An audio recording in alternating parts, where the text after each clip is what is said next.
아, 루카.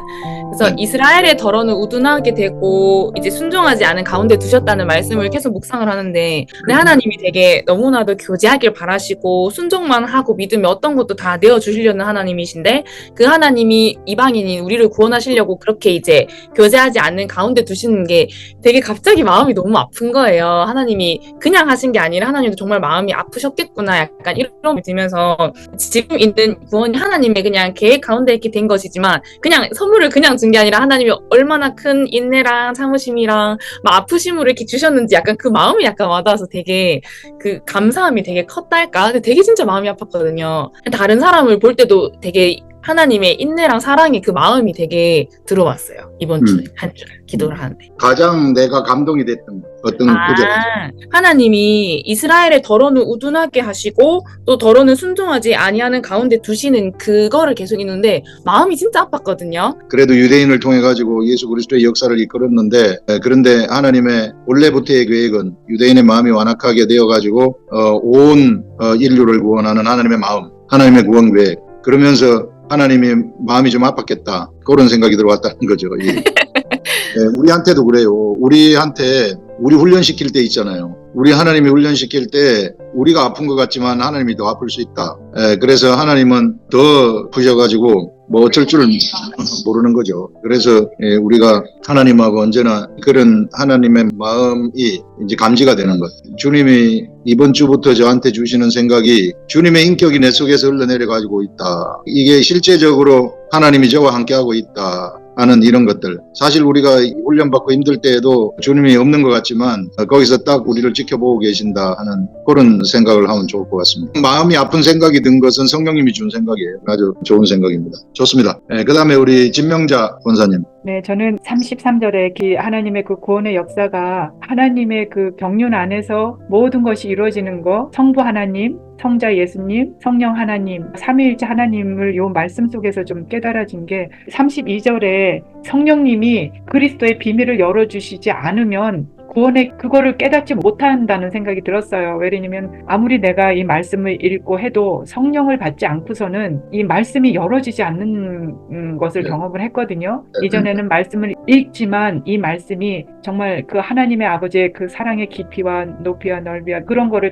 잘 몰랐어요. 깨닫지 못했고, 그리고 예수님이 그 십자가에서 이루어주신 언약 그거의 깊이를 정말 깊이 깨달아 알지 못했는데, 성령을 받은 이후에, 그러니까 거듭난 이후에 성령 받은 자들에게 그 열어주시는 말씀, 그게 있어야만 내 안에 그리스도의 말씀이 계속 쌓이면서 내 삶을 통해서 역사해 나가시는 거를 경험을 하게 되더라고요. 그리고 영원한 생명의 길로 인도하시는 예수님으로 말미암아 나도 이 세상에서 보냄 받은 자로의 삶을 그 언약을 이루어 주셨기 때문에 예수님이 십자가에서 신포도주를 받으시고 다 이루었다 하시고 머리를 숙이신 후 영원히 떠나셨잖아요. 그 언약을 이루어 주신 그 신포도주, 그게 결국은 예수님의 피와 살이라는 거. 그 신포도주 예수님을 내가 매일매일 먹지 않고서는 예수님 몸을 다 찢어서 피자가 열어주셨잖아요. 그래서 그 지성소를 담대히 들어갈 수 있는 그 길을 열어주신 예수님, 그 예수님으로 말미암아 우리는 이제 지성소 하나님 아버지를 내가 아무 때나 시간과 공간 이 제한 없이 만날 수 있잖아요. 그러니까 그리스도의 말씀을 듣고 내가 믿음으로 그 길을 갈 수 있더라고요. 보니까 그 영생의 길, 그 또 아버지 만나는 길. 근데 그 길을 열어주신 분은 성령 하나님, 성령님이 열어주시지 않고는 아버지의 마음도 알 수가 없고, 예수님이 그 십자가에서 다 이루어주신 그것도 그 깊이를 깊이 못 깨닫겠더라고요. 근데 점점 말씀 묵상하면서 이 깊이가 더 깊어지고 있는 것을 저는 이번 주 말씀 묵상하면서 깨달았고요. 그리고 마지막에 36절, 우리는 하나님으로부터 그냥 나와서 이 세상에 보내졌기 때문에 우리는 이제 주님과 같이 구원의 완성을, 언약에 동참하고 그 구원의 완성을 이루고 이제 영원히 나는 하나님의 아들들은 영원히 하나님의 나라에서 영원히 안식을 누린다는, 그 안식은 지금 현재 이 세상에서도 같이 누릴 수 있는 안식이고, 맞아요. 그러면서 나중에 어떤 찬양을 이렇게 생각나게 하셨냐면, 나를 지으신 이가 하나님, 나를 부르신 이가 하나님, 나를 보내신 이도 하나님, 나의 나 된 것은 다 하나님의 은혜로 이 찬양이 생각나면서 한 주 보냈습니다.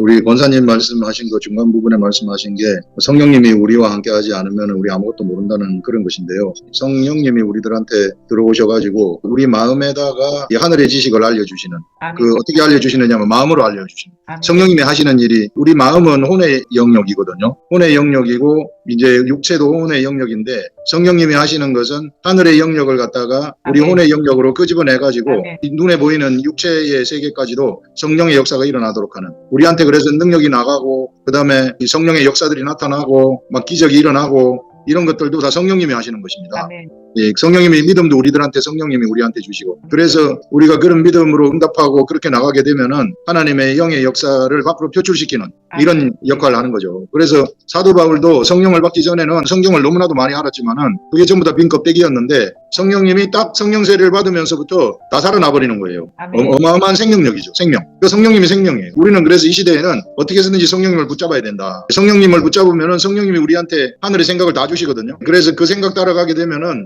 역사가 막 나타나도록 돼가지고 있다. 그래서 우리 화요 묵상반 참여하는 분들은 성령님하고 1대1로 친하셔가지고 막 우리 속에 하나님의 말씀이 깨닫고 믿음이 나오고 믿음으로 행동을 해가지고 막 세상에서 하나님이 하시는 것을 사람들이 볼 수 있도록 이렇게 만들어 버리시라. 그렇게 되면 그게 전도가 되는 거예요. 그게 진짜 전도입니다. 지난주 주일 우리 정교인 기도회 때 그 중풍병 걸린 집사님 기도를 해줘야 되겠다. 기도를 하라고 하는 마음이 들어오는 거예요. 나와가지고 기도를 하는데 정말 믿음의 일치가 딱 돼가지고 그 믿음을 조금만 보일 것 같으면은 그 중풍병에서 해방이 되거든요. 그냥 일반 교회에서 뭐 이런 것만 알아가지고 말씀의 세계를 알고 우리와 같이 이런 세계를 알아버리면 믿음으로 응답만 딱 하면은 끝나버리는데 그래서 기도할 때 저쪽에 우리 끝나고 난 다음에 문자가 하나가 들어왔는데 목사님이 기도할 때 성령님이 주시는 말씀이 그 중풍병이 끝났는데 딱 믿음 한 번만 보이면 끝난다 이런 강력하게 감동으로 왔다고 그렇게 저한테 문자를 보냈더라고요. 우리가 이런 것을 믿음으로 보이는 거 이런 게 엄청나게 중요하다. 그 믿음을 주는 것이 성령님이에요. 그냥 우리가 아멘 아멘도 그냥 무슨 그 생각 없이 그냥 아멘 아멘 하는 거 이게 안 좋단 말이에요. 이게 그렇죠. 진짜 뭘 알고 네. 진짜 믿음을 말씀에서 오는 믿음을 보여야 되는데 그래서 앞으로 하나님이 우리한테 하라고 하시는 것이 사람들 앞에서 퍼블릭하게 아픈 사람이 있으면은 공적으로 기도를 해라 이런 걸 하라는 거예요. 안 되면 안 고쳐지면 어떡할까 이 생각 절대 하지 말고 우린 생명이기 때문에 할 수 있다는 것입니다. 29절에 하나님의 은사 부르시면 후회하심이 없느니라 이 말씀이 결국은 하나님은 우리 안에 이미 모든 것을 다 주셨더라고요. 그렇죠. 다 주셔서 그것을 믿음으로 끄집어 쓰게 하시는 분은 성령님. 맞아요. 그러니까 아주 무한히 다 모든 것을 다 주셨다는. 맞아요. 그래서 성령님하고 친하라는 거예요. 성령님이 그걸 전부 다 끄집어내는 거예요. 우리한테. 네. 모든 거 말씀에서부터 믿음까지 기적, 능력 이런 것까지 전부 다 성령님이 하시는 거예요. 네네. 저는 이번 주에 32절 말씀 요 구절이 굉장히 제 마음을 좀 사실 때렸어요. 하나님의 이 구원 계획을 좀 생각하고 우리가 정말 예측할 수 없구나. 우리가 할 수 있는 건 그냥 매번 놀라는 것밖에 없더라고요. 저희 외삼촌이 이제 쓰러지셨거든요. 그 연세가 83세인데 먹는 약이 하나도 없고 지금도 테니스 경기를 풀코트를 뛰어요. 삼촌이. 말 다 했죠. 얼마나 건강한지. 그리고 골프 치면 야 내 비거리가 뭐 했는데 이제 삼촌이 쓰러지신 거예요. 이제 쓰러지셔 손발을 다 묶고 이제 재활병원에 있어서 저희가 갔다 왔거든요. 이제 외숙모는 교인이신데 거의 한 30년간 전도하려고 하지만 이제 남편이 안 됐죠. 그래서 목사님 가르쳐 주신 대로 일단 외숙모하고 손 붙잡고 기도하고 하나님이 삼촌 통해 하실 일 있으시면 반드시 살리실 거다. 외숙모 막 울잖아요. 야 뇌졸중이면 후유증이 있으면 어떡하냐. 그래서 외숙모 삼촌 몸이 좀 불안전하더라도 주님한테 알고 돌아오는 게 더 좋지 않냐. 그리고 이제 제가 돌아왔는데 자비를 하나님께서 베푸시기 위해 우리를 일정 기간 불순종하는 데 가두어 두실 수 있다는 이 말씀이 제가 삼촌을 문안 가면서 정말 이 구절을 제가 붙들었어요. 그래서 삼촌한테 일어난 일도 반드시 이유가 있다. 우리가 알 수 없지만 하나님을 신뢰하는 마음이 있으니까 이상한 안도감이 들더라고요. 안도감이라고 하면 사실 좀 안 어울리는데 말로 설명을 못 하겠는데 이상한 그런 뭐죠? 어떤 믿는 구석? 그런 마음? 걱정이 없는 확신이 뭔가 믿는 구석이 있는 그 마음으로 제가 문병을 갔다 오고 물론 가서 삼촌이 이제 그런 모습을 보니까 마음은 아프죠. 근데 그게 막 그냥 옆에서 제 동생들이 막 우는 거랑은 조금 다른 거예요. 눈물은 나왔는데 삼촌한테 뭔가 일이 있다. 하나님이 이유가 있어서 이렇게 하신 거다. 그런 안도감이 드니까 좀 다른 종류의 뜨거운 눈물이 제가 사실 났어요. 그래서 이번 주에 이 구절을 굉장히 붙드는 게 저한테 굉장히 힘이 되는 그런 한 주를 보냈습니다.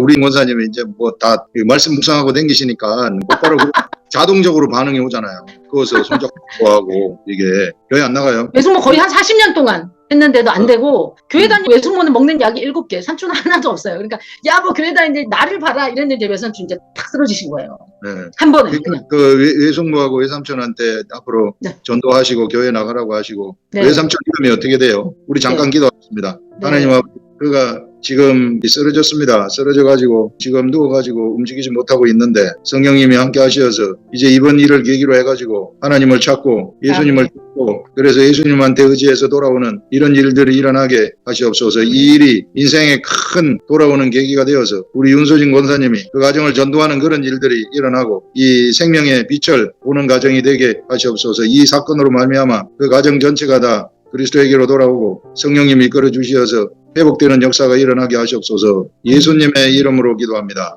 아멘. 네, 좋습니다. 그 다음에 우리 예, 제가 말씀드릴게요. 예. 저는 이번에 말씀을 읽으면서 30, 31, 32절이 거의 비슷한 말씀인 것 같았어요. 네. 하나님께 순종하지 아니했더니 하나님께서 긍휼을 얻게 하셨고 늘 순종하지 아니한 것에 가두어뒀더니 또 긍휼을 베풀려 하심이로다. 하나님의 긍휼은 역설적 긍휼이다. 이렇게 말씀하시는 거예요.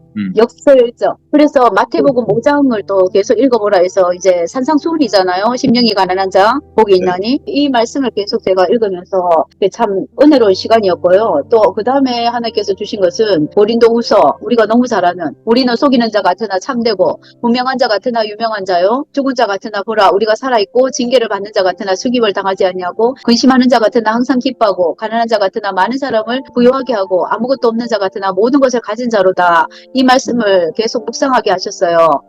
이 자녀들도 지금은 믿음이 없다 할지라도 하나님께서 이 순종하지 않는 지금 믿음이 없는 이 상태에 있다 할지라도 하나님께서 긍휼을 베푸시는구나.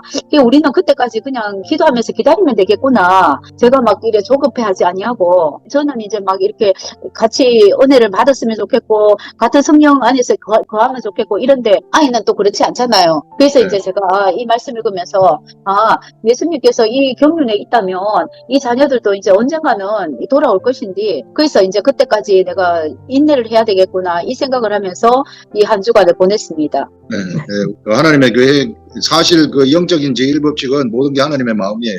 그러니까 모든 게 하나님의 마음이다. 그러니까 하나님 시킨 대로 우리 하는 게 최고예요. 그래서 내가 먼저 나가봤자 이게 얻어 터지고 깨지는 것밖에 없습니다. 이게 우리 인간은 뭐 머리 좋아봤자 IQ 150, 천재면 200 뭐 이렇게 되는데 우리 하나님은 무한대 IQ신데 우리가 뭘 할 수 있겠어요. 그래서 그냥 하나님이 나한테 주시는 생각 그것만 쳐다보면서 매일 그것만 쳐다보면서 가는 게 최고다. 내가 앞서 가봤자 소용이 없다. 이것도 하나님이 여기서는 지금 다 계획돼 가지고 이스라엘 백성들이 지금 그 불순종하는 가운데 두신 것은 이방인들 구원하기 위한 하나님의 계획이었구나. 그 당시에 예수 그리스도를 만난 이방인은 최고의 축복을 받은 사람들이고 그 당시에 떨어져 나간 유대인들은 그때 태어난 것이 최고의 안타까움이 돼버리는 거죠. 나를 왜 그렇게 태어나게 했습니까? 토기장이한테 토기가 항의할 수 없다는 거예요. 하나님의 마음이라는 거예요. 그래서 전체적으로는 이방인의 구원과 유대인의 구원 전체 다를 포함하고 이제는 주일에 말씀한 것처럼 이 세상 중심에는 생명나무가 딱 서 있다. 이제는 이 생명나무는 시간과 공간을 초월하는 생명나무인데 누구든지 그것을 쳐다보는 자는 결국 그 생명나무를 세우기 위해서 유대인들이 잠시 나간 거 아닙니까? 이 세상에. 그래서 이제 전 세계 사람들이 이게 시간과 공간을 초월해서 그 생명나무를 보고 생명나무 열매를 내가 이 신비한 열매를 쳐다보고 먹기만 하면은 생명이 들어가게 되어지는 그런 하나님의 계획이 그 가운데 있었다. 예, 좋습니다. 김 집사님 아까 손 들었는데. 예. 저는 크게는 25절에 고둔한 상태에 대해서 묵상하게 됐어요. 그리고 또 한 가지는 하나님의 긍휼에 대해서 또 한 가지는 모든 것이 감사다. 그냥 무조건 내가 존재하는 것 자체도 하나님을 위해서 하나님에 의해서 하나님 때문에 하나님을 위하여 하나님으로 살고 있는 나는 그냥 모든 범사에 감사하는 게 맞구나라는 게 이걸 묵상하는 가운데 깨달아졌는데 이게 킹제임스 버전에는 고둔하게 됐다라는 것에 대해서 눈이 멀었다라고 표현이 돼 있거든요. 근데 눈이 멀었다라는 게 이제 예수님이 오셨을 때 소경이나 못 듣는 자들을 많이 치유를 하셨잖아요. 많은 병들 중에 그게 어떤 되게 상징적인 게 이제 우리의 영적 상태가 눈이 멀었다는 얘기. 거기서 조금 더 깊이 하나님이 어떤 분인지 하나님에 대하여 하나님을 그들이 열심히 있지만 그 하나님을 아는 지식이 올바르지 않다는 거죠. 그래서 하나님은 답답하니까 난 제사를 원하는 게 아니라 나를 아는 거를 원한다고 말씀하신 것처럼, 그리고 예수님이 오셨을 때도 하나님 아는 것이 영생이고 구원이다라고 얘기한 것처럼, 그 당시에 유대인들이 그리고 지금 기독교인들도 어떻게 보면 하나님 아버지에 대해서 우리가 올바른 나를 창조하신 신에 대해서 그냥 종교적 열심과 맹목적 그런 것들, 그러니까 하나님도 나처럼 생각해서 나처럼 판단하고 하나님 질투하는 하나님이다 그러면 내가 질투하는 식으로 하나님이 나를 질투할 것 같고, 뭐 하나님이 야곱을 사랑했고 에서를 미워했다면 우리의 미움처럼 하나님도 미워하실 것 같고, 그러니까 하나님을 나처럼 생각하는, 그렇게 알면서 열심히 지성을 들이고 하나님께 예쁘게 보이려고 노력하고, 이제 그것도 기독교인들도 그런 모습들이 많이 있잖아요. 유대인뿐만 아니라. 그래서 이 상태가 눈멀었다라는 얘기다. 왜 그러냐면은 아버지를 아는 바른 지식이 있기를 원한다. 아까 선생님 말씀하신 것처럼 마음이 아프시다. 왜냐하면 내 아들들이 나를 모른다. 첫째 아들과 둘째 아들 탕자, 거기서도 보면 그 본문으로 가서 그 스토리를 다시 묵상을 했거든요. 그 둘째 아들은 나중된 아들이지만 먼저 하나님 아버지를 알게 돼버린 거죠. 진짜 아버지를 알게 된 거죠. 아버지의 본 모습, 엄하고 굳은 주인 같은, 그리고 포도원의 그 주인처럼 냉정한 그런 사람으로 알고 있었지만, 둘째 아들은 공교롭게도 정말 그 믿지 않은 가운데 나가버렸지만 처음 먼저 이방인들처럼 아버지를 가까이 알아버린 거예요. 그리고 이제 장자의 반응이 시샘을 하죠. 이제 그랬을 때 아버지가 이제 달래줘. 내 모든 것은 너의 것이다. 라고 그걸 일깨워주죠. 그죠? 근데 그 뒤에는 그 스토리가 없어요. 장자의 반응이 어땠다라는 거. 제 생각에는 장자도 둘째를 보면서 질투를 하는 동시에 아버지의 속마음은 저랬구나. 항상 무뚝뚝하고 말도 없고 우리한테 사랑이 없고 그냥 일만 시키는 아버지인 줄 알았는데, 의무만 하라고 하는 아버지인 줄 알았는데, 알고 보니까 용서의 아버지고 긍휼과 자비와 인애의 아버지였다는 거예요. 이 땅의 모든 사람이 예수를 믿든 안 믿든 하나님이라는 신에 대해서 그 모습을 모르고 다들 각자의 노력으로 신에게 다다르려고 하고 각자의 어떤 열심과 의무를 지키면서, 기독교인도 별반 다르지 않는 것 같아요. 이제 유대인도 여전히 그렇게 하고 있지만, 그런 거를 이제 묵상하게 하시면서 이 우둔하게 됐다는 것은 아버지의 모습이 눈에 비늘이 가려져서 아버지의 모습을 모르는 거예요. 그 상태가 눈이 멀었다는 것 같아요. 그래서 이걸 연결해보면 구원이 무엇이냐, 단순히 뭐 내가 병이 낫고 천국 가고 이런 차원이라기보다는 하나님에 대한, 아버지에 대한 바른 지식을 갖게 되는 거, 내가 그 신의 아들이라는 거, 그리고 그분에 대한 무지, 어떤 우리의 영적 소경된 무지들이 깨어나는 것 자체가 구원이다. 그러니까 막연히 종교생활에서 내가 천국 갑니다, 아멘, 믿습니다, 이게 아니라 아무리 주여 주여 해도 아버지에 대해서 내가 무지하다면, 아버지에 대한 바른 지식이 없다면 그건 구원 상태가 아니라는 결론이 나오더라고요. 그래서 예수님이 말씀하신 부분이 연결이 됐는데, 바리새인과 서기관들한테 이렇게 얘기를 했잖아요. 너희가 박하와 회항과 근처의 11조 들이되 율법에 더 중한 바 정의와 긍휼과 믿음의 정신을 버렸다고. 그러니까 율법의 정신은 사실은 긍휼, 정의, 믿음인데 그 율법을 이해하지 못했다는 상태죠. 그냥 무조건 지켰다는 거죠. 오늘 본문도 계속 긍휼이 반복되잖아요. 하나님 아는 지식에서 떨어져 있는 상태가, 내가 하나님을 긍휼로 이해하지 못하기 때문에 떨어져 나간 상태인 거죠. 30절하고 32절에서 또 앞에 말씀하신 거랑 연결되는 부분이 있어요. 어둠과 빛이 교차해서 하나님이 안할 때가 있고 멀리할 때가 있고 사랑할 때가 있고 미워할 때가 있다. 이제 그 원리 안에서 하나님이 그들이 순종하지 아니하더니, 킹제임스 버전에는 믿지 아니하는데 가두어 두심은, 이제 믿지 않게 하거나 가지를 쳐내거나 또 에서를 미워하거나 이런 모든 표현들은 이제 그럴 때가 있는 거죠. 그러니까 하나님이 진짜 그렇게 에서를 미워하고 영원히 버렸고 뭐 이런 마음이 있어서 그런 게 아니라 이제 그런 때가 있다는 거예요. 그러면서 욥기서가 생각이 났어요. 욥도 나를 향하여 진노하시고 원수같이 보시는구나, 이렇게 한 부분이 있거든요. 시편 저자도 내 하나님이 어찌하여 나를 버리십니까? 나를 멀리하시고 돕지 않고 내 신음소리 듣지도 않습니다. 지금 이스라엘도 마찬가지, 지금 유대인 지금 전쟁 중인데 그들도 지금 욥의 심정인 것 같아요. 제 생각에 딱 이 욥의 신음처럼, 왜 나를 원수처럼 여기십니까 하나님, 이렇게 신음하고 있는 게 제 마음속에 들리는 것 같았거든요. 이렇게 가두어 두시는 때가 있는 건데 그럼 하나님 불의하냐? 아니라는 거예요. 이게 전부 미워하는 때가 있고 사랑하는 때가 있듯이 가지를 쳤다면 또 그게 접붙임이 받을 때가 있는 거죠. 그래서 우리의 삶 속에서도 하나님 마치 나를 대적하는 것 같고 또 나한테 믿음을 안 주시는 것 같고, 다른 사람들 다 잘 믿는데 나는 믿음이 잘 안 생기는 것 같고, 막 뭔가 이제 이 상황 가운데 막 내가 눈이 멀어져 있는 것 같고 이게 당연하다는 거예요. 왜냐하면 항상 우리가 눈이 잘 보이고 하나님 말씀이 잘 들리고 관계가 항상 좋고 막 내가 하나님 앞에 항상 사랑받는 것 같고 그렇지 않다는 거예요. 항상 그런 때가 있고 그렇지 않은 때가 있다는 걸 우리가 알 때에 조바심 느끼지 않고 하나님의 일양 미쁘신 하나님의 신실하심을 우리가 든든하게 붙들고 그럴 때조차라도 감사로 나갈 수 있다. 욥기서의 41장 11절에 보면 하나님이 욥한테 누가 먼저 내게 주고 나로 하여금 갚게 하겠느냐. 온천하에 있는 것이 다 내 것이라. 이렇게 하나님이 욥한테 얘기하셨거든요. 그러니까 이 아마 사도 바울도 그 대목을 떠올려서 여기서 38절에 그렇게 말씀한 게 아닌가라는 생각이 들어요. 그게 이제 떠올라서. 그래서 욥의 하나님의 음성을 막 들을 때에 나를 미워하신 대적하시는 하나님의 그 시기를 넘어섰을 때 이제 모든 것이 눈멀었던 그 하나님에 대한 눈멀었던 것이 우둔했던 것이 벗겨지면서 하나님 아는 지식이 밝게 나타나고 빛 가운데 완전 밝아지면서 내가 진정한 구원을 입었던 것처럼 이 때라는 것이 욥처럼 때라는 것이 있고 유대인에게도 있고 우리 기독교인들에게도 있고 똑같이 있다는 거죠. 우리의 모든 아픔, 슬픔, 고통 어떠한 시절과 어떠한 가을의 시절, 여름의 시절 어떠한 시절이 와도 그리고 내 일상 가운데 잔잔하게 어떠한 고통과 아픔이 찾아와도 그것이 우리에겐 결국에는 아주 좋은 것으로 바뀌어지기 위해서 전조곡으로 오는 거기 때문에 그래서 범사에 너희는 감사하는 자가 되라고 하나님의 경륜이 그런 것이기 때문에 그러한 순리와 이치가 있기 때문에 그것을 깨닫고 범사에 감사하는 자가 되라고 하신 것 같아요. 그래서 저도 삶 중에 계속 무슨 조그마한 나쁜 일이 생겨도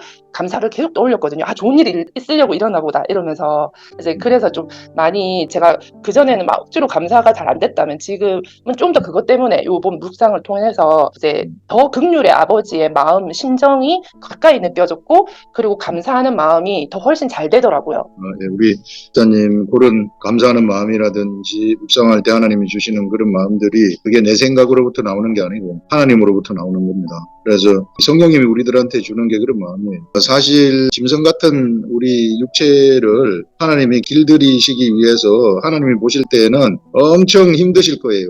이게 생짜배기들 아닙니까? 우리 사람들 다 생짜배기들을 데려다가 어떻게 내 말을 좀 듣도록 하려고 하니 우리가 막 하나님 처음에 믿어가지고 막 좋아가지고 어쩔 줄 모르고 이러다가 어느 순간 하나님이 싹 없어지는 것처럼 보이거든요. 이게 맨날 속에서 막 감동이 오고 좋고 그런 게 아니거든요. 그러면은 또 힘든 일이 생기고 절망이 오고 세상이 나를 공격해서 엎어지고 이러면 하나님이 없는 게 아니고 그거 나 훈련시키는 겁니다. 그래서 하나님이 12번 이상을 훈련시켜요. 요다 집어넣었다 빼고 저다 집어넣었다 빼고 결국 그렇게 하시는 것은 하나님의 정확한 지식을 우리들한테 알려줘서 우리 혼과 육체까지도 그 지식을 따라가도록 만들라고 제 삶을 가만히 뒤돌아보게 되면은 요다 집어넣기도 하고 저다 집어넣기도 하고 실제적으로 우리 하나님이 정말 그거 있잖아요. 진흙을 이겨가지고 예수님의 눈에 발라준 맹인 있잖아요. 그 사람은 예수님을 만나기 위해서 처음부터 맹인이 됐던 거예요. 내가 너무 억울하잖아요. 예수님 만나가지고 눈뜨게 하려고 이렇게 지금까지 나를 맹인이 되게 했는가. 하나님은 우리를 훈련시킬 때 그렇게도 하실 수 있다는 거예요. 욥을 보세요. 욥을 어떻게 훈련을 시키는가. 그냥 자식들 전부 다 그냥 마귀가 건드리도록 놔두잖아요. 10명인데 모든 거 다 그러니까 고난에 관한 최고의 고난을 받았던 사람 그걸 통해 가지고 우리들한테 전 인류 예수 그리스도를 가까이 하는 하나님을 가까이 하는 사람들한테 고난을 알려주는 거 아니에요. 이 고난에 대한 가르침을 우리들한테 주기 위한 하나님의 역사 속에서 그런 일이 일어난 거 아닙니까? 그래서 여러분들 정말 하나님은 한 사람을 제대로 된 사람 만들기 위해서요. 하나님은 매정하게 진행을 하실 수 있어요. 네, 그건 어쩔 수 없어요. 따라가야 돼요. 내가 거기서 엇나가가지고 잘못돼봤자 갈 길이 없습니다. 우리는 어차피 우리는 하나님 앞에서 내 생각대로 살면 죽은 목숨이에요. 이미 죽었으니까. 그러니까 살아봤자 이게 죽은 자의 삶을 사는 겁니다. 제가 보니까 그렇더라고요. 제가 해보니까 이 세계를 들어와가지고 보니까 하나님의 지식이 깨달아져가지고 들어오니까 그런 생각이 많이 들어요. 그래서 우리 일사님이 그렇게 하면서 단지 우리가 지금 이렇게 된 것 하나님을 알고 묵상하는 거 그래서 삶 속에서 하나님을 경험하는 거 이거 너무 감사할 수밖에 없는 거예요. 그리고 나한테 고난이 왔을 때에 이것이 하나님으로부터 오는 고난이다. 하나님이 허용한 고난이다. 이거 생각하는 우리들 감사할 수밖에 없다. 예, 좋습니다. 우리 집사님. 예, 그 다음에 우리 권사님. 저는 26절에 구원자가 시온에서 오사 야곱에게서 경건하지 않은 것을 돌이키게 하셨다. 이사야서 29장 24절에 마음이 혼미한 자들을 총명하게 하고 원망하는 자를 교훈받게 하시고 야곱의 자손들이 제 가운데 떠나게 될 것 미리 말씀을 하신 거라고 저는 이렇게 봤어요. 그런데 예수 그리스도께서 시온 시온에서 오셨다는 것은 하나님께서 그 이스라엘 백성들뿐만 아니라 인류의 모든 사람들 중에서 하나님이 택하심을 받은 자들을 다 구원하실 거라는 계획이 있다는 것을 깨닫게 됐고요. 그래서 하나님은 참 그러면서 참 굉장히 신실하신 분이라는 것은 이스라엘 백성에게 사실 그 언약은 하셨지만 이스라엘 백성이 그 언약을 깨뜨려 버렸잖아요. 그랬는데도 불구하고 하나님은 그 언약에 대해서 신실하게 이행하시는 것을 저는 여기서 봤습니다. 정말로 사랑이 없이는 하나님의 그 사랑을 우리에게 허락하신 분이라는 것을 알게 되었고요. 또한 36절에 이 만물을 하나님께서 창조하셨고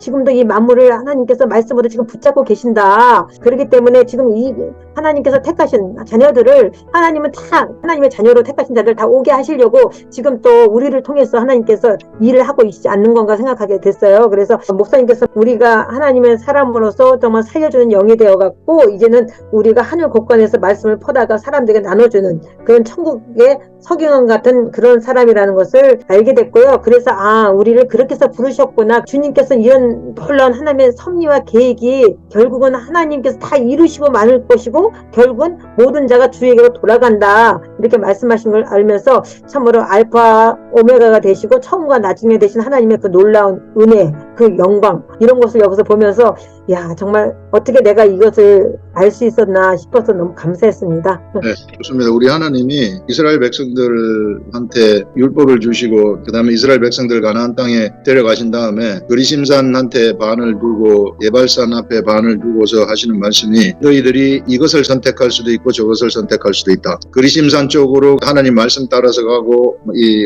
하나님을 선택할 수도 있고 네 멋대로 살아가면서 우상숭배를 하는 그 길을 선택할 수도 있다. 그런데 우상숭배를 선택하는 그 길로 가게 되면 망한다. 하나님이 미리 약속을 다 했어요. 그래서 이스라엘 백성들이 핑계하지 못합니다. 이게 하나님의 뜻을 알고 하나님의 뜻대로 오게 되면은 하나님이 복을 주시고 하나님의 지식을 알았다면은 예수 그리스도도 보게 하셨을 거란 말이에요. 그래서 유대인들 중에도 마지막 그 예수님이 오셨을 때에 유대인들 중에서도 그 하나님이 바알한테 절하지 아니한 7,000명의 선지자를 남겨둔 것처럼 그때 유대인들 중에도 예수 그리스도를 볼 수 있는 눈을 하나님은 주셨다. 그 중에서도. 그런데 그렇지 않은 사람들이 누구냐 하면은 바리새인 서기관들이거든요. 그들은 자기 지식을 믿었어요. 자기가 똑똑하고 자기 길을 가버렸다고요. 하나님을 얼마나 무시했는지 몰라요. 사실 그들이 하나님을 핑계대고 자기가 존경받았고 하나님을 핑계대고 자기가 사람들의 선생 노릇을 한 사람들이죠. 그래서 거의 독사의 자식들이라고 얘기하잖아요. 그래서 이 돌들로도 아브라함의 자손이 되게 할 수 있다. 하나님은 하나님의 길로 따라가는 그런 사람들을 구원하시는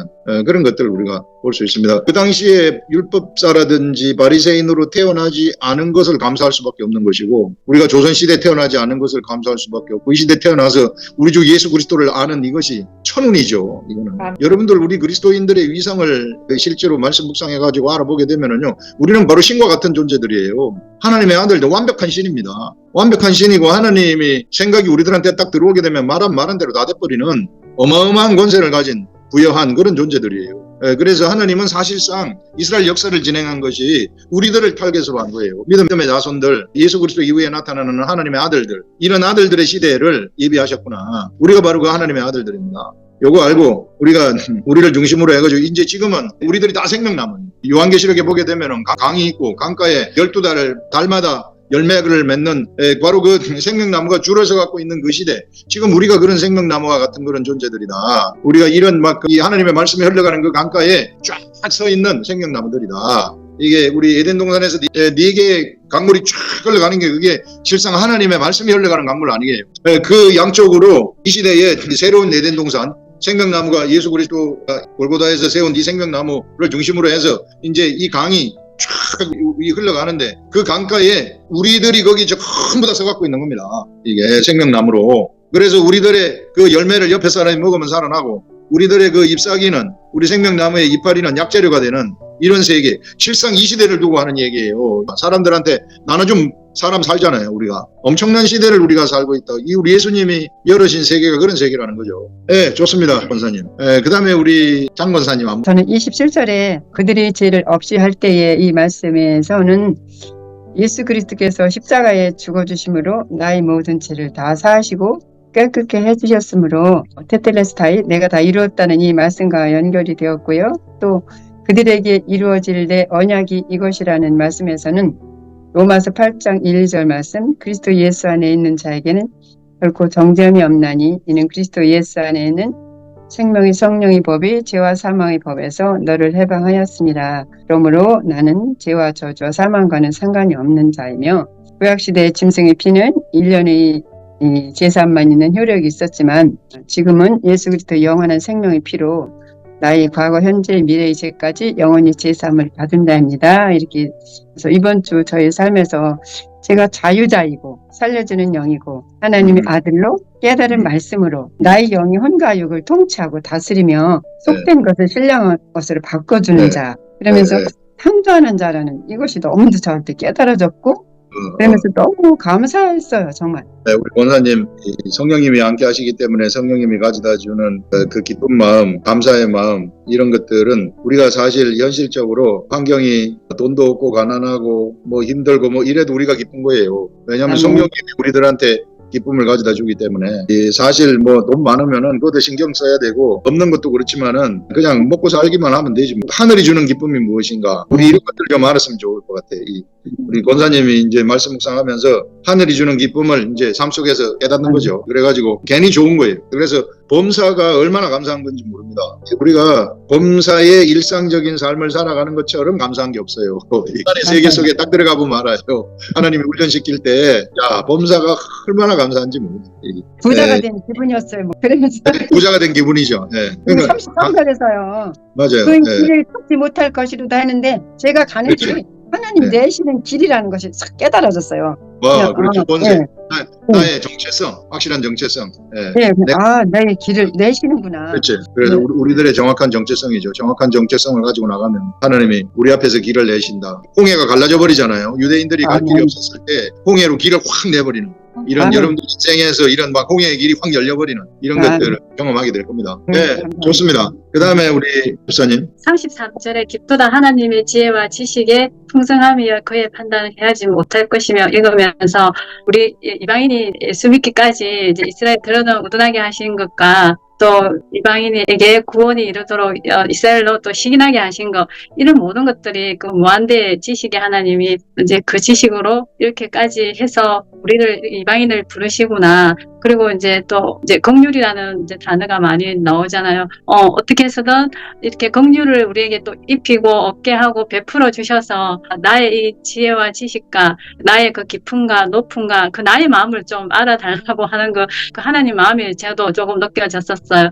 그래서 누가 주의 마음을 알겠느냐, 누가 그의 모사를 가 되었느냐 할 때 내가 돌아보니까 정말 이게 묵상하고 이렇게 알게 된 게 하나님의 은혜가 이제 너무 크구나. 우리가 따지면은 상위 1%가 아니고 0.0001%예요. 0.000001%예요. 이게 사실 그 하나님의 구체적인 이런 지식을 아는 사람들이 그렇게 많지 않습니다. 대부분 다 생활 방식으로 교회 생활하고 믿음 생활하지.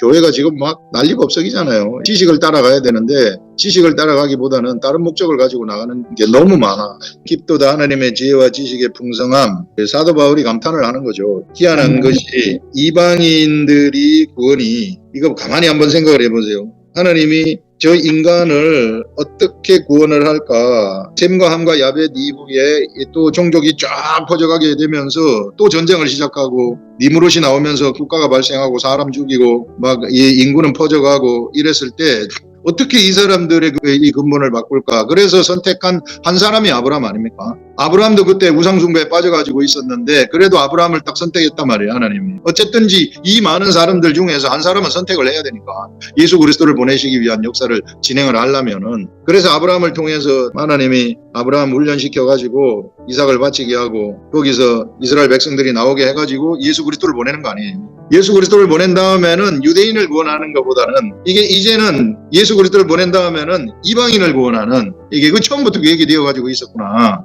이방인. 그래서 이방인의 충만한 수가 여기서 계획되어 갖고 있다는 거 아니에요. 여기 우리 오늘 구절에 나오는 것이 이 신비함은 이방인의 충만한 수가 들어오기까지 이스라엘의 들어는 우둔하게 된 것이라. 이스라엘이 우둔하게 된 것은 이방인을 구원하기 위한 것이었구나. 그래서 이렇게 해서 처음에는 유대인을 선택을 해가지고 예수 그리스도를 보내시고 그런 다음에는 이제 이방인 구원으로 갔다가 그 다음에 다시 유대인 구원으로 와서 전체를 구원하는 하나님이 유대인의 하나님만이 아니고 이방인도 하나님의 나라 모든 인류 그런 하나님이 되시는 그런 것들을 우리가 여기서 감탄하는 그런 내용 아닙니까? 깊도다 하나님의 지혜와 지식의 풍성하며 우리는 어디에 들어와 있는가? 우리는 바로 이방인의 충만한 숫자에 들어와 있는 자들이다. 그러나 사실상 우리가 이방인이 아니라 실제로는 참 유대인으로 선택된 자들이라는 거죠. 겉으로 볼 때 이방인의 충만한 수를 지금 채우는 가운데 있지만. 네, 좋습니다. 그 다음에 우리 최선순 권사님. 저는 이제 27절에 그들의 죄를 없이 할 때에 그들에게 이루어질 내 언약이 이것이라. 이것은 복음이라는 거죠. 복음이 갈라디아서 3장 8절에 보니까 방금 전에 목사님께서 말씀하신 아브라함을 택했다는 얘기를 나와 있어요. 먼저 아브라함에게 복음을 전하되 아브라함에게 복음을 전하셨어 하나님이? 저는 이번에 제 처음으로 알게 됐고요. 그래서 이제 아브라함에게 어떤 복음을 전했지 하고 이제 찾아가서 읽어보니까 네 씨가 하늘의 별과 같이 바다의 모래같이 또 너의 씨가 대적의 성문을 차지할 거야. 너의 씨로 말미암아 천하 만민이 복을 받을 거야. 이것이 복음이구나. 3장 8절에 이제 복음을 전하되 모든 이방인이 너로 말미암아 복을 받으리라. 이렇게 그래서 먼저 아브라함에게 이 복음을 전했구나. 그리고 이제 마지막 때에 예수 그리스도께 오셔서 이 성취하셨구나. 다 이루었다 하셨구나. 그래서 하나님이 그 모든 창조를 마치시고 안식하셨고 이것을 알고 믿는 자는 그도 아버지께서 안식한 것 같이 그도 안식할 거라고 말씀하셨습니다. 근데 34절에 보니까 누가 주의 마음을 알았느냐, 누가 그의 모사가 되었느냐, 여기 이제 말씀을 읽을 때는 예수 그리스도께서 하나님의 마음을 알았기 때문에 십자가에 죽어주셨고 누가 그의 모사가 되었느냐 이렇게 말씀하시면 하나님 우편에서 우리를 위해서 신원하고 계신다 하셨잖아요.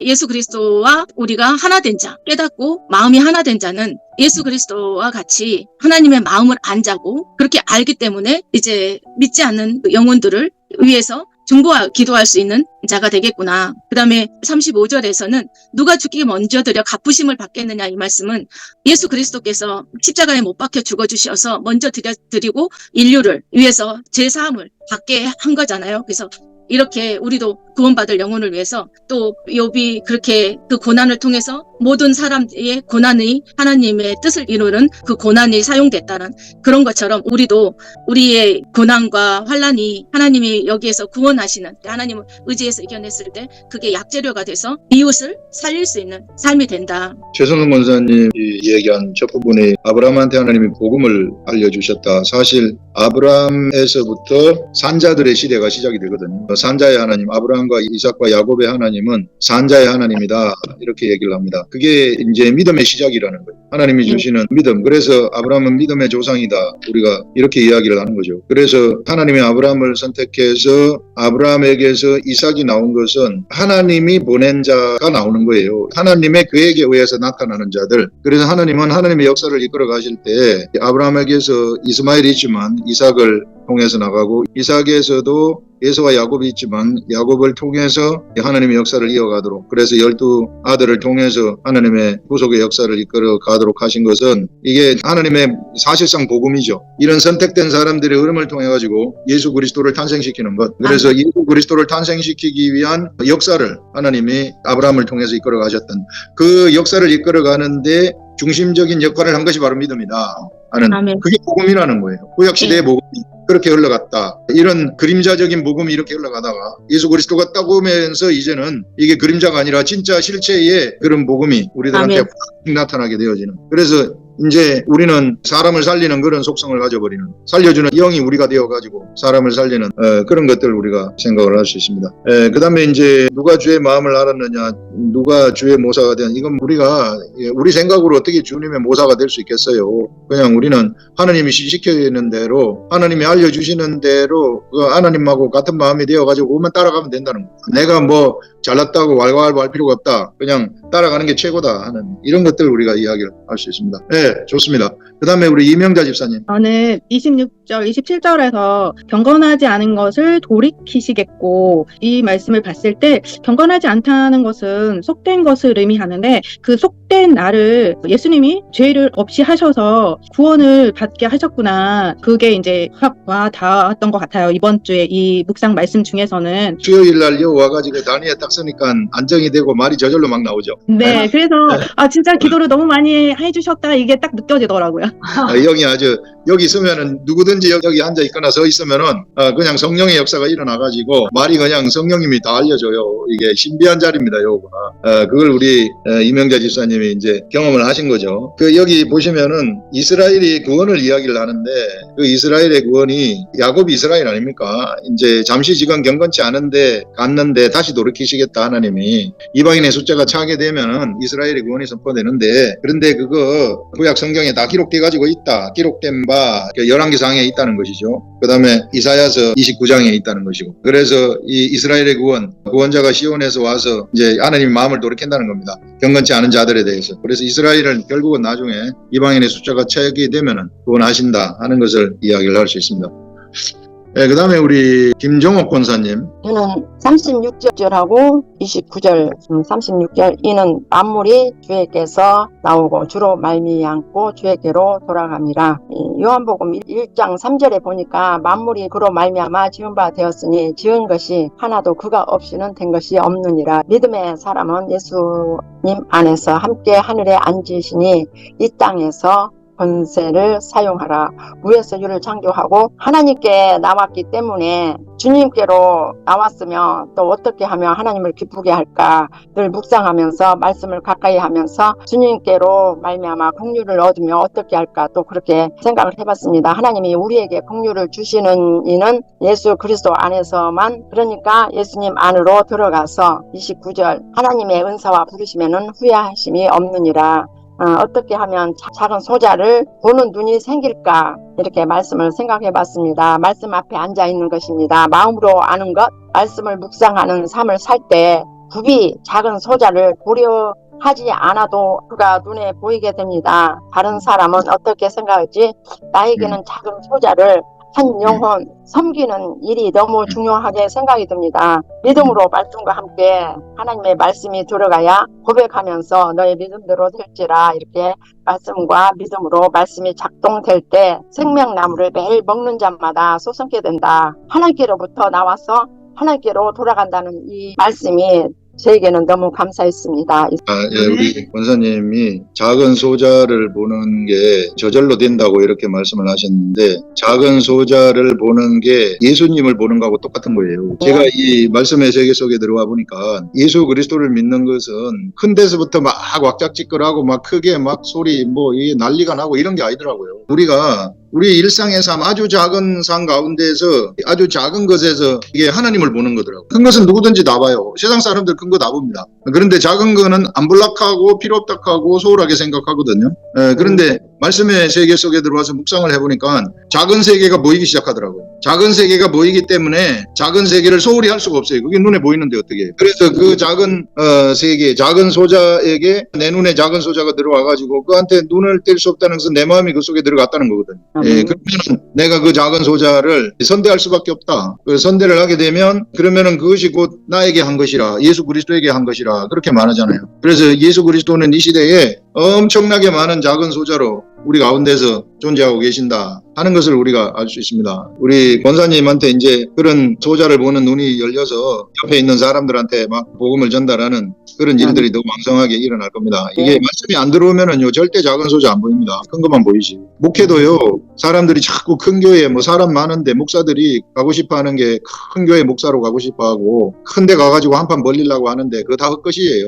영의 세계를 딱 알면은요, 우리 하나님은 처음에 한 사람 붙여줘요. 그래가지고 그 한 사람하고 네가 성경 공부를 하든지 말든지 해가지고 어떻게 해서든지 그걸 네가 통과해라. 나를 중심으로 해가지고. 그래서 그걸 잘 감당을 했을 때에 두 사람을 붙여주시고 그 다음에 네 사람을 붙여주시고, 그런 식으로 작은 것에 충성하는 것을 우리가 보는 거예요. 하나님의 나라는 작은 것에 충성하는 겁니다. 작은 것에 충성하게 되면은 저절로 하나님이 이렇게 우리를 통해서 이끌어 가시는 것이지, 막 겉으로 볼 때 화려함, 거대한 큰 교회의 화려함, 그게 엄청난 독이죠. 그게 이 시대에 선악과 나무하고 똑같아요. 그거 잘못 먹으면 죄에서 죽을 수도 있어요. 그래서 우리가 그런 것들을 잘 보시라 하는 것을 이야기를 할 수 있습니다. 제가 지난주에 그 남성교회 묵상 나눔 때 그 민수기 10장에 은나팔이 나오거든요. 그 은나팔이 오늘 본문 우리 그 묵상하는 그거하고 이렇게 연결되는 게 느껴졌어요. 하나님께서 이렇게 이방인들 그리고 유대인들 사람들이 각각 우리가 이렇게 이방인으로 정했고 이스라엘 백성이라고 말하지만 하나님 편에서 볼 때는 다 하나님의 피조물이잖아요. 그래서 다 구원키를 원하시는 하나님의 마음. 그래서 저는 먼저 믿은 이스라엘 백성을 여러분들도 그렇게 말씀하셨지만 맏아들 먼저 믿은 자, 그리고 이방인들은 나중에 믿은 둘째 아들, 이렇게 비유도 되고, 또 지난 주일 같은 경우에는 그 나인성의 그 과부가 죽은 아들이 있었잖아요. 그래서 저는 오늘 이런 생각이 들더라고요. 나인성의 과부는 엄마잖아요. 엄마가 그 아들을 낳았는데 그 독자 하나가 죽었다. 그 얼마나 슬프겠어요. 나인성의 그 나인을 제가 검색해 보니까 기적이라는 말이에요. 기적. 예수님이 기적이라는 성에 가서 죽은 자를 살린 거죠. 과부 아들이 죽은 것이 왜 하필 그때 예수님이 지나갈 때 죽어가 그 관이 나았을까? 이게 우연은 아니다. 저는 이게 오늘 묵상하고도 이렇게 먼저 믿은 자, 또 나중 믿는 자, 그리고 긍휼. 오늘 계속 그 본문에 보면 하나님이 하나님의 아들들한테 원하는 성품이 긍휼한 마음이다. 저는 이게 느껴지더라고요. 긍휼한 마음을 우리가 얻기 위해서 이스라엘 백성이 처음에는 12지파가 애굽 땅에 들어가서 종살이를 했잖아요. 종살이를 해보니까 정말 탄압받고 그렇게 힘든 훈련을 받아보니까 이 혼과 육이 너무 고통스러워가지고 하나님께 부르짖으니까 하나님께서 긍휼하게 여기셔서 구원해 주셨잖아요. 그래서 그 하나님께서는 항상 기억하라고 안식일을 너희들이 지켜라. 그래서 너희가 종되었던 애굽에 있었을 때 내가 구원해준 나를 기억해라. 항상 안식일 계속 그 이야기하면서 너희가 종되었던 때를 기억해라 하시거든요. 그게 뭐냐면 종이 되어본 사람이 그 종에서 노임받은 그 포로에서 자유를 얻은 그 기쁨이 얼마나 큰지 알기 때문에 하나님이 의도하신 거죠. 하나님이 하나님의 아들들을 이렇게 훈육하는 방법이 바로 환경을 통해서 혼과 육에 하나님의 성품을 스며들도록, 그러니까 우리가 나중에 이제 예수 그리스도를 통해서 하나님의 아들이 되면서 혼과 육을 지금 우리가 훈련 받고 있는 거잖아요. 영이 혼과 육에 내려오는데 어떤 성품으로 내려와야 되냐면 긍휼이 하나님의 최고의 성품을 이게 대변하는 것 같더라고요. 긍휼한 마음은 하나님은 완전하시지만 인간은 긍휼함을 받아본 사람이 긍휼을 베풀게 되더라고요. 제가 이제 어려움을 겪어보니까 그 어려운 사람이 이해가 되는 거죠. 하나님이 우리를 이렇게 긍휼한 마음에 하나님의 아들로 지금 이렇게 계속 훈련해 가시면서 그 이방의 수를 하나님이 차기까지 하시는데, 제가 하나님께 물었거든요. 이방인의 숫자가 몇 명인가요? 이렇게 14만 4천이 하면 또 신천지잖아요. 그게 알고 이방인의 충만한 수 걱정하지 마라 하는 거죠. 새 예루살렘 성의 크기가 우리 목사님도 요한계시록에 나왔듯이 그 미국의 땅 동쪽에서 서쪽까지 이 끝과 저 끝 거리되는 길이가 육면체로 높이, 넓이, 폭 이게 똑같은 새 예루살렘 성전이니까 걱정하지 마라 하더라고요. 이방인의 충만한 수 암만 해도 안 모자라니까 네가 지금 들어올 자가 누군지 거기에 관심을 가져라. 저한테 이제 그런 말씀을 하시더라고요. 그래서 하나님, 그러면은 제가 긍휼한 사람이 되려면 뭐를 같이 해야 되나요? 이렇게 이제 계속 교제하면서 여쭈니까 지난주 남성교회 때 은나팔, 민수기 11장 보면 여기서 재밌어요. 은나팔을 2명이서 불게 해요. 제사장이 2명이서 딱 부는데 한 사람이 불 때가 있고 두 사람이 동시에 불 때가 있고 또 길게 불 때가 있고 짧게 끊어서 불러야 될 때가 있고 작은 소리로 불어야 되는. 하나님 은나팔 그게 뭔가요? 제가 지난주 묵상 나눔 때는 이게 확신이 안 돌았거든요. 근데 제가 오늘 오는 길에 차 안에서 하나님이 그걸 다 풀어주시는 거죠. 은나팔은 뭐냐면 우리 예수 믿은 하나님의 아들들이 탄생이 딱 되면 우리 안에 이 혼과 육체가 영의 그릇이 딱 되면 그 영의 그릇인 그게 영의 소리를 바라는데, 혼과 육을 통해서 소리가 바라잖아요. 그 소리를 바라는 그것이 은나팔이라는 거죠. 은나팔은 처음에는 이제 뭉치를 두들겨 패서 만들어라 하거든요. 그럼 그 두들겨 만드는 건 뭔가요? 하니까 혼과 육체를 이제 훈련 연단해야 된다는 거죠. 우리 목사님 말씀했듯이 묵상 훈련 계속 하려면 혼도 괴롭고 육체도 고달프잖아요. 그래서 진짜 요번까지만 하고 하지 말까 이런 생각도 수시로 들 수 있거든요. 그렇듯이 혼과 육체를 이렇게 은나팔이 되도록 두들겨서 만드는 거다. 하나님께서 또 평생에 하나님의 아들들이 죽을 때까지 하나님의 그 말소리 입으로 영의 말을 한마디도 은나팔 안 불어보고 죽는 사람도 있다 하시는 거죠. 그런 사람이 있나요? 하니까 그래, 지금 성도들이 몰라서 은나팔을 못 본다 하는 거죠. 그래서 이방인들을 빨리 이제 들어오게 구원받도록 새 예루살렘 성전에 같이 건축하는 그 충만한 수에 같이 들고 완성 지어 가야 되는데 은나팔 불어야 들어오는데 은나팔 못 분다는 거죠. 그럼 어떻게 불어야 되죠? 하나님의 소리를 계속 듣는 훈련을 해야 된다 하시는 거죠. 그래야 하나님이 내 안에서 혼과 육으로 이렇게 마음에 하나님이 탁탁 말씀하시는 게 영의 말이 이 혼이 감지가 되는 거 있잖아요. 감지가 딱 되면 그거를 내가 육체가 이렇게 반응해서 하나님이 야 저기 가서 이렇게 부르라 이렇게 딱 말할 때 내가 이제 제사장인 거죠. 가서 빰빠라 이렇게 하면 안 되고요. 이게 하나님 이제 깨달은 말씀을 이제 전하는 거. 그게 은나팔이다. 그래서 제가 차 타고 오면서 너무 깊어가지고 하나님 감사합니다. 그래서 마지막으로 지난주에 또 어떤 우리 성상일 집사님께서 정주영 회장이 했다 하는 말이 참 재밌어가지고 여러분한테 들려드리고 싶은데 어떤 일을 할 때 나는 못해요, 나는 아직 그릇이 안 돼요, 나는 재능이 부족해요 이런 사람들 정주영이 뭐라 하냐 하면은 니 해봤나? 니 해봤나? 안 해봤으면 말하지 말고 해봐라. 해보고 말해라. 안 해봤지 않느냐. 이 말이 저는 뜨끔하는 거죠. 뭐든지 해봐라. 우리는 하나님의 백이 뒤에 가잖아요. 누가 주의 마음을 알았느냐, 누가 그의 모사가 되었느냐, 주께 먼저 드려 갚으심을 받겠느냐. 이 세 가지가 하나님 우리하고 같이 내가 다 할 수 있는 일이라는 거죠. 그 따라가면 되는데 따라가면서 우리가 이 일들을 다 한다는 거죠. 하나님의 마음도 알게 되고 또 그 하나님과 상의도 하고 또 하나님께 드리라 하는 거 먼저 드리기도 하고. 그래서 우리는 리워드, 하늘 아래 가면 또 상급도 받고 이런 아주 재밌는 그런 묵상 시간이었습니다. 감사합니다. 이 집사님 나팔 이야기를 했는데 이스라엘 백성들 회중이 움직일 때 나팔 신호에 따라서 움직이거든요. 그래서 나팔을 두 개를 두들겨서 만들라 그래요. 두들겨서. 그래서 나팔을 부는 것은 이 시대의 영의 나팔은 우리 육체가 우리 입술을 통해서 부는 거 아니에요.